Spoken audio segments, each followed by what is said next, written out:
Well, it started off as a regular news report. It was the COVID-19 era. Government had ordered a shutdown of schools. Private schools were organizing virtual classes for their students through Zoom and other platforms. The fate of children from public schools, though, hung in a balance. So I visited La in Accra to find out how are school children from the public schools surviving during the lockdown, especially those who are preparing for the Basic Education Certificate Examination, BECE. Now, government pushed content through the GH Learning TV, and that's for families that have TV. Young Jennifer was preparing for her BECE at the time. They had no TV in their house. I sat with her for an interview. How do you feel like being home since March? It has been quite tedious because when I sit at home, we don't feel like learning. It has been difficult. When we stand up, we have nothing to do. But as we were going to school, we were active at all times. But now that we don't go to school, we are just at home. We don't feel like learning. So, do they teach you from school? Do you have like online classes that they do for you, or since you came back, you've just been relying on your books?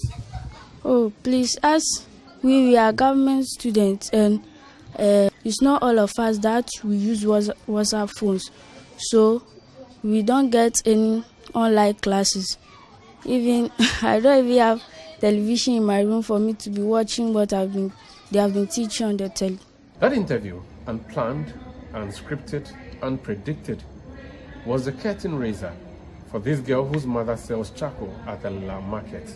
I was impressed with how articulate she was in that interview, and I told my producer, Hansen, that this girl would go places. Mrs. Sola Macaulay watched that interview from her home at night. She saw what I saw in Jennifer. She reached out through a third party, the late Oscar Ugo, inviting me to come discuss my interview. She told me she wanted to admit Jennifer to her school, Soul Clinic International. I was happy. Jennifer felt blessed. This is Soul Clinic International School in Cantonment in Accra. A few weeks ago, we did a story involving a young lady whom we interviewed randomly when we did a report on preparedness of GHS or junior high school students ahead of the reopening of Form 3 students. One youngster that we interviewed caught the attention of this school, and they have provided her a full scholarship. That is what we are here to celebrate today.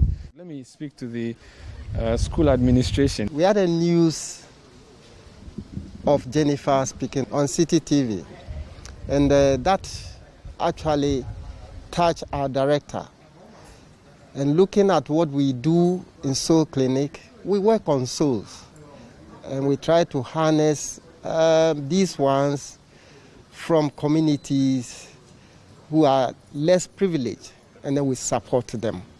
So as I speak now, Jennifer has been offered a full scholarship in Soul Clinic to continue her studies. Now, Soul Clinic runs the Cambridge system. That is, you write IGCSE O-level at the end of the 11th grade, which in former days we call Form 5.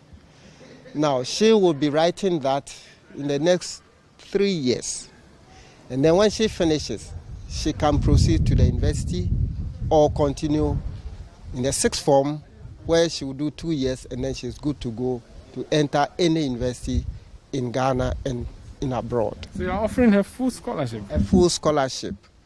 Scholarship will include school dresses, school materials, and all that will support her to have a nice study. And school fees. And school fees, of course. Thank you so much for this. You're welcome. Soul Clinic did not only give her a full scholarship, the school also addressed the inequality gap between Jennifer and her mates from this new environment of students from affluent homes. Soon, she was done with Soul Clinic. Her results were excellent. There's a need for her to go for the A-levels. And so I took to social media again, begging for help for Jennifer. There were many positive reactions and feedback. Then my junior from Tema Secondary School, David Kobe Hazel, who teaches at Ghana International School, showed the post to the school's CEO. Dr. Mary Shan invited me to discuss prospects.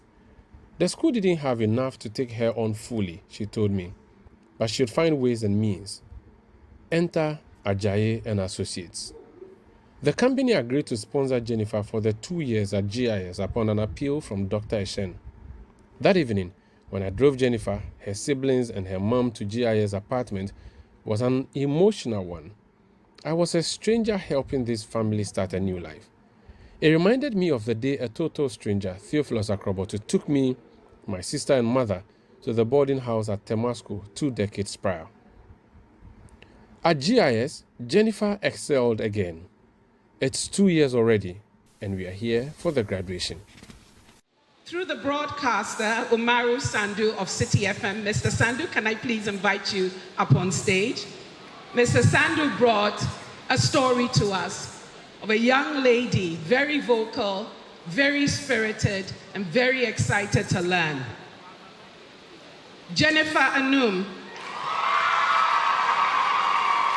Jennifer shared her story, and she said, my time in boarding school, Jennifer, please stand right here. Don't go yet. Stand right here. My time in boarding school has also been transformative. Living with students from diverse backgrounds and personalities taught me patience, tolerance, and understanding, qualities that will be vital as I engage with different people in the wider world. These lessons have affirmed to me the importance of the school's mission, understanding of each other. Additionally, the Duke of Edinburgh's award program offered through boarding allowed me to push my limits and earn a bronze award after completing a challenging 3-day adventure. Academically, I have grown significantly. Frequent class presentations have strengthened my confidence and helped me gradually overcome my fear of public speaking. And the group that made her attendance at GIS possible was Ajay Associates through Mr. Kofi Bio, who just sat in my office one day and I just asked him, Kofi, I have this very promising student. I need someone to partner with GIS to offer her an opportunity for 2 years. And he said, I'll get back to you. And that was within 24 hours, Jennifer had received admission because of Ajay Associates. Mr. Kofi Bio, if you can please come upstage. Jennifer, we are so incredibly proud of you. You took an incredible step to come to GIS. You have blended in beautifully. You are one of us. You have become a GIS student, and I couldn't be prouder of you. Congratulations.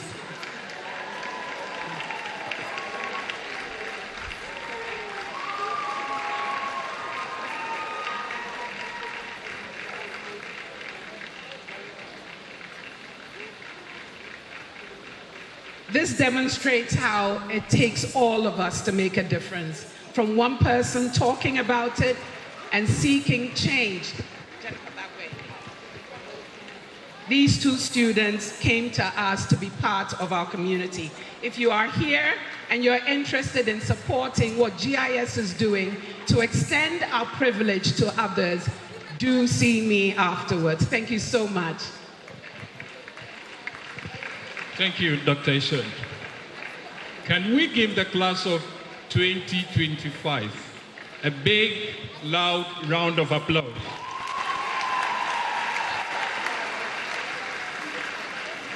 Congratulations. The journey, I won't say has been easy, but I've been able to sail through so far. When I came back in 2023, I felt a bit different. I felt like people didn't know me, but I knew myself. Like, this is not supposed to be literal, but people didn't know me, but I knew me, and I knew where I was coming from. So it was a bit tough, battling with internal emotions and all of that. But I think within this 2-year period, I have grown. I have realized that you have to find opportunities in every challenge. So I'll say that the journey has been great so far. The academics aspect was very, very challenging because there are like smart students here, very, very smart students, and it wasn't easy. It wasn't easy at first, but with the support that GIS gives and the flexibility of their program, you are able to go to teachers at any time and all of that. I think I was able to sail through, and academics have been good so far. I have great expectations for the future, and I'm looking forward to make impact because my life has been touched immensely. I mean, we all saw it back in 2020 when Umar Sanda took his cameras to, just do an interview. And that interview was not just another interview, but it was an interview to tell a story. And my life has been touched so greatly. So in the future, I want to impact life. I want to touch life just as my life has been touched. I want to give back to my society, and hopefully I do that. Feeling it, Eko ye mami. Dear Tiani say, Nyamine ye yenti, bibia na mi dishe nyaminsem, na mi bonpaye, na mi just say, fine.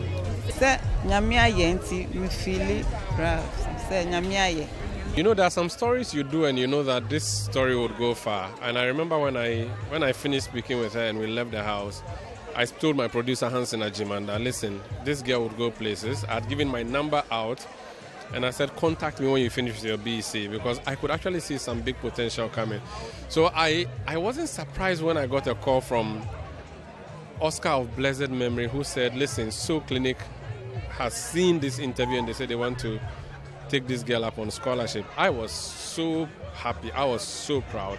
And I couldn't believe that was happening. And after Soul Clinic, GIS also comes in. I'm like, oh no, this is really big. And I think she has not disappointed, because when you look at her results, very, very impressive, very, very impressive. And honestly, I'm honored to have gone out that day to do that story that I did, because apparently that's a story that's going to shape a child's future.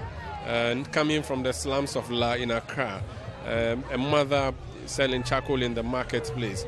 The fact that they didn't even have a television in their room during COVID-19 for her to even watch the Ghana Learning TV that the government was showing news on. For me, I thought that it was a big deal, and I'm really happy to see her, and I look forward to seeing her go more places and higher and up. I mean, the job we do as journalists is to help shape opinion, to help develop communities, and for me, this is one such development. I'm really proud and honored. It's one of my highest points in journalism, I would say.